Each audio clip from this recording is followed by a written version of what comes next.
नमस्कार विद्यार्थियों, foundation course में महात्मा गांधी की आत्मकथा के अंश में अगला चैप्टर हम देखने जा रहे हैं। पार्ट 4, धर्म की झांकी। तो आइए देखते हैं धर्म की झांकी। 6 या 7 साल से लेकर 16 साल की उम्र तक मैंने पढ़ाई की। महात्मा गांधी कह रहे हैं कि 16 साल की उम्र तक उन्होंने पढ़ाई की, 6 और 7 साल से लेकर, नोट डाउन करेंगे। पर स्कूल में कहीं भी धर्म की शिक्षा नहीं मिली। स्कूल में उन्हें धर्म की शिक्षा नहीं मिली। मैं वैष्णव संप्रदाय में जन्मा था। महात्मा गांधी किस संप्रदाय में जन्मे थे पूछा जाता है, तो मैं वैष्णव संप्रदाय में जन्मा था, इसलिए हवेली में जाने के प्रसंग बार बार आते थे। हवेली से तात्पर्य यहाँ वैष्णव मंदिर से है, आप जानते हैं। पर जो हवेली से न मिला वह मुझे अपनी धाय रंभा से मिला। अपनी धाय रंभा की बात की जा रही है। रंभा हमारे परिवार की पुरानी नौकरानी थी। रंभा कौन थी? महात्मा गांधी के परिवार की पुरानी नौकरानी थी। उसका प्रेम मुझे आज भी याद है। मुझे भूत प्रेत आदि का डर लगता था। गांधी जी को किससे डर लगता था? तो नोट डाउन करेंगे, भूत प्रेत से डर लगता था। रंभा ने मुझे समझाया कि इसकी दवा राम नाम है। रंभा ने उन्हें क्या समझाया कि अगर भूत प्रेत से डर लगता है तो आप राम का नाम लो, उससे भूत प्रेत आपके आसपास नहीं आएंगे। मुझे तो राम नाम से भी अधिक श्रद्धा रंभा पर थी, इसलिए बचपन में भूत प्रेतादि के भय से बचने के लिए मैंने राम नाम जपना शुरू किया। पूछा जाता है कि गांधी जी ने राम नाम जपना शुरू किसके कारण किया है, किसकी राय पर किया? तो उनकी जो दाई थी रंभा, उसके कहने पर किया। बचपन में जो बीज बोया गया वो नष्ट नहीं हुआ। आज राम नाम मेरे लिए अमोघ शक्ति है। गांधी जी के लिए अमोघ शक्ति क्या है? तो राम नाम। मैं मानता हूँ कि उनके मूल में रंभाबाई का बोया हुआ बीज था। राम नाम जपने के पीछे रंभाबाई ने ही मेरे अंदर बीज बोया था, कहना चाह रहे हैं। इसी अरसे में मेरे चाचा जी के एक लड़के ने, जो रामायण के भक्त थे, रामायण के भक्त कौन थे? मेरे चाचा जी के लड़के, अर्थात महात्मा गांधी के चाचा जी के लड़के रामायण के भक्त थे। हम 2 भाइयों को राम रक्षा का पाठ सिखाने की व्यवस्था की। चाचा जी के लड़के ने 2 भाइयों को राम रक्षा का पाठ सिखाने की व्यवस्था की।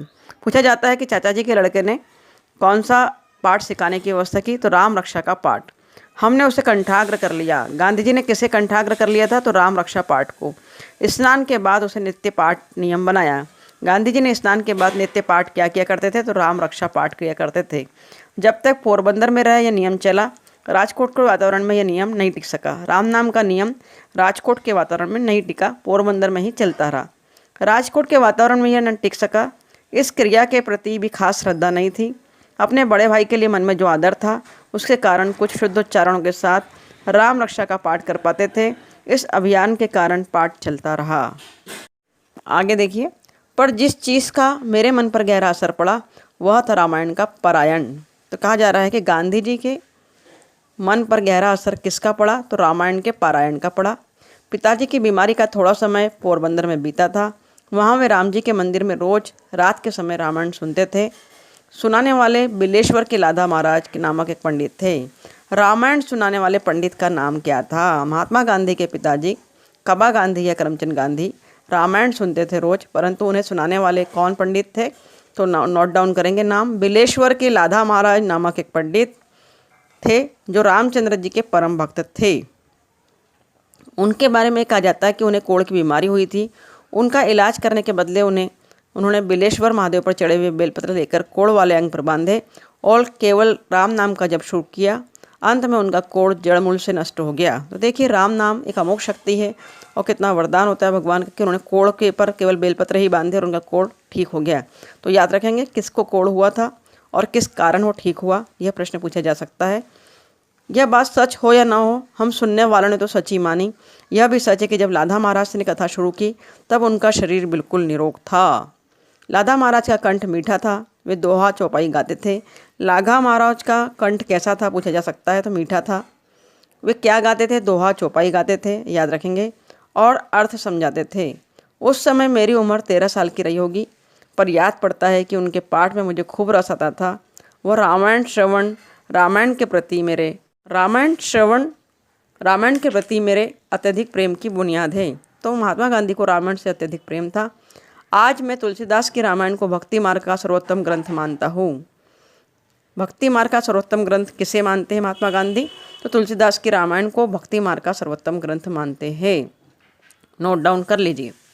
कुछ महीनों बाद हम राजकोट आए। वहाँ रामायण का पाठ नहीं होता था। एकादशी के दिन भागवत जरूर पढ़ी जाती थी। राजकोट में भागवत कब पढ़ी जाती थी? तो एकादशी के दिन। मैं कभी कभी उसे सुनने बैठता था, पर भट्टी जी रस उत्पन्न नहीं कर सकी।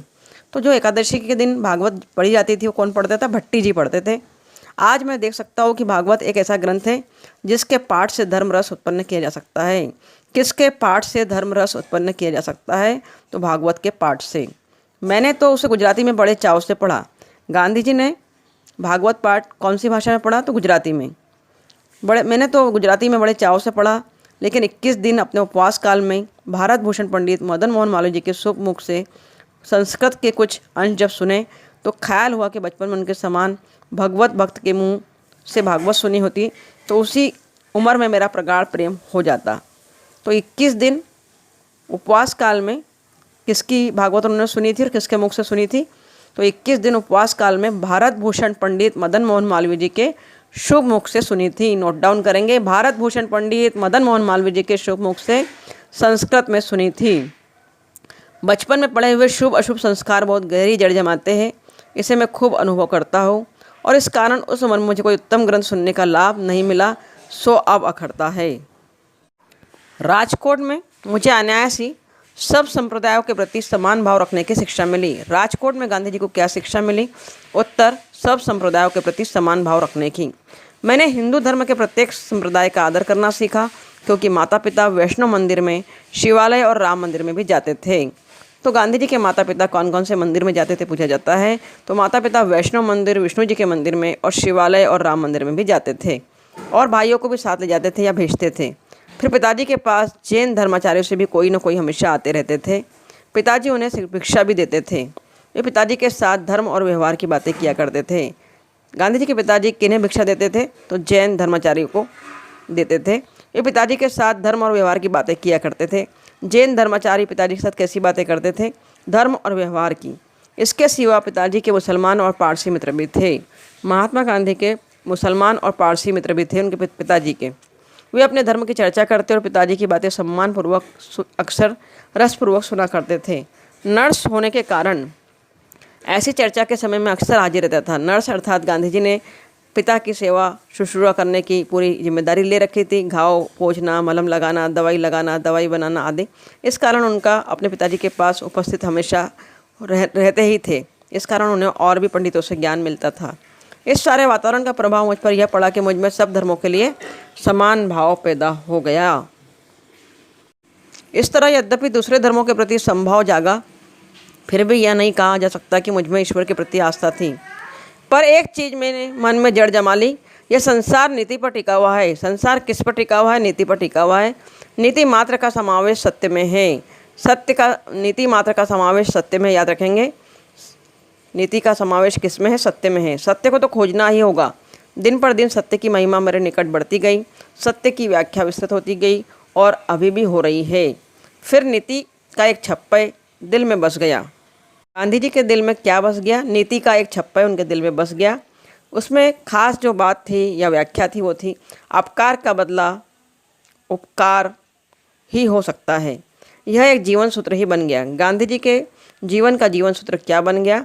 अपकार नहीं, उपकार ही हो सकता है। अपकार का बदला अपकार नहीं, उपकार ही हो सकता है। यह एक जीवन सूत्र ही बन गया। उसने मुझ पर साम्राज्य चलाना शुरू कर दिया। अपकारी का भला चाहना करना, इसका मैं अनुरागी बन गया। इनके अनगिनत प्रयोग किए। यह चमत्कारी छप्पर यह है। वह चमत्कारी छप्पर कौन सा है पूछा जा सकता है। चमत्कारी छप्पर है, पानी आपने पाए भलू भोजन तो दीजिए, आवी नमा में शीश दंडवत कीड़े कीजिए, आपस घासे दाम काम महोरनी करिए, आप उगारे प्राण ते तना दुखमा मरिए, गुण केड़े तो गुण दशा गणो, मन वाचा कर्मे करी, अवगुण केड़े जो गुण करे ते जगमा जित्यो सही। अर्थात अपकार करने वाले के साथ भी अपकार न कर कर उपकार का ही व्यवहार करे और अपने जीवन सूत्र में इसे अपनाए। यह एक नीति छप्पर उनके दिल में बस गया और जीवन का सूत्र भी बन गया। तो कौन सा नीति छप्पर छप गया या जीवन सूत्र क्या बना, यह प्रश्न पूछा जा सकता है विद्यार्थियों। तो इस प्रकार पार्ट 4 में महात्मा गांधी आत्मकथा के अंश में धर्म की झांकी पर बनने वाले विभिन्न प्रश्नों को आज हमने देखा। बने रहिए ऐसे ही उपयोगी वीडियोस को देखने के लिए मेरे चैनल के साथ। बीएड क्लासेस बाय सुनीता चौक से जल्दी ही हम पार्ट 5 में मिलने वाले हैं। Thank you very much for watching my video.